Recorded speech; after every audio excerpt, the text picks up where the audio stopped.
Romania 2026 সালে 90,000 visa দিচ্ছে। এই খবর শুনে কাউকে টাকা দেওয়ার আগে আসল সত্যটা জেনে নিন।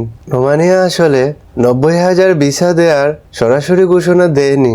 এটি নন ইউরোপীয় বিদেশি কর্মীদের জন্য একটি বার্ষিক কর্মী কোটা, অর্থাৎ দেশটির বৈধ কোম্পানিগুলো নিয়ম মেনে বিদেশি কর্মী নিয়োগ করতে পারবে। বাংলাদেশিরাও এই সুযোগ পেতে পারেন, তবে তার জন্য অবশ্যই বৈধ চাকরির offer, employment contract, work authorisation এবং অনুমোদিত ওয়ার্ক ভিসা থাকতে হবে।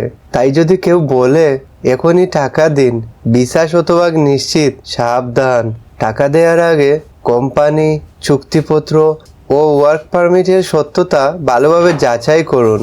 রোমানিয়ার এই 90,000 কর্মী কোটার সম্পূর্ণ তথ্য, আবেদন প্রক্রিয়া এবং প্রতারণা থেকে বাঁচার উপায় জানতে আমাদের ফুল ভিডিওটি এখনই দেখুন। ইউরোপের ভিসা ও ওয়ার্ক পারমিটের নির্ভরযোগ্য আপডেট পেতে দ্য ওয়ার্ল্ড ট্রাভেল বিডি চ্যানেলটি সাবস্ক্রাইব করে সাথে থাকুন। ধন্যবাদ।